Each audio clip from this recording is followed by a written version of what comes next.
நிகழ்ச்சியில் துணை முதலமைச்சர் உதயநிதி ஸ்டாலின் பேசி வருகிறார். அதனை பார்க்கலாம். மாண்புமிகு எதிர்க்கட்சி தலைவர், எதிர்க்கட்சி துணைத் தலைவர் ஒரு வாட்டி கூட நான் பதில் சொல்லும் போது இருக்க மாட்டேங்கிறாங்க.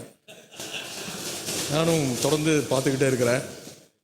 ஏற்கனவே 2 வருடங்களுக்கு முன்பு என்னுடைய காரில் ஏறி அவர் செல்ல முயன்றபோது நான் சொன்னேன், இந்த விஷயத்தை கார் எடுத்துகிட்டு போங்க, ஒன்றும் பிரச்சனை இல்லை அப்படின்னு. அப்பொழுது அண்ணன் மாண்புமிகு உறுப்பினர் முன்னாள் முதலமைச்சர் அண்ணன் OPS அவர்கள் எழுந்து நின்று சொன்னார்கள், நாங்கள் எங்கள் கார் எங்கேயும் தப்பாக போகாது அப்படின்னு. ஆனால் இன்றைக்கி டெல்லியில் ரூட்டு மாறி கிட்டத்தட்ட 3 கார் மாறி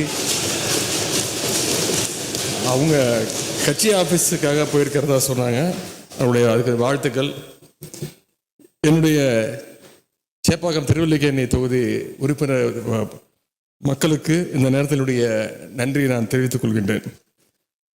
பொதுவாக ஒரு பேப்பரில் எழுதும்போது சிலர் போட்டு கீழே 2 லைன் போட்டு எழுத ஆரம்பிப்பாங்க. ஆனால் நம்முடைய முதலமைச்சர் அவர்கள் போட்டு இந்த பட்ஜெட்டை ஆரம்பிச்சிருக்கிறாங்க. பாசிஸ்டுகள் எத்தனை ரூல்ஸ் போட்டு தமிழகத்தை அடக்க நினைத்தாலும் பட்ஜெட்டில் ஒரே ஒரு போட்டு அவர்களை அலறச் செய்தவர் தான் நம்முடைய மாண்பு முதலமைச்சர் அவர்கள். எப்படிப்பட்ட நம்முடைய தலைவர் அவர்கள் இருக்கின்றவரை தமிழ்நாட்டுக்குள்ள ஹிந்தி திணிப்பு மட்டுமல்ல, எந்த திணிப்பும் யாராலையும் கொண்டு வந்துட முடியாது என்பதை இந்த மாமன்றத்தின் மூலமாக எடுத்துரைத்து என்னுடைய பதிலுரையை நான் துவங்குகின்றேன்.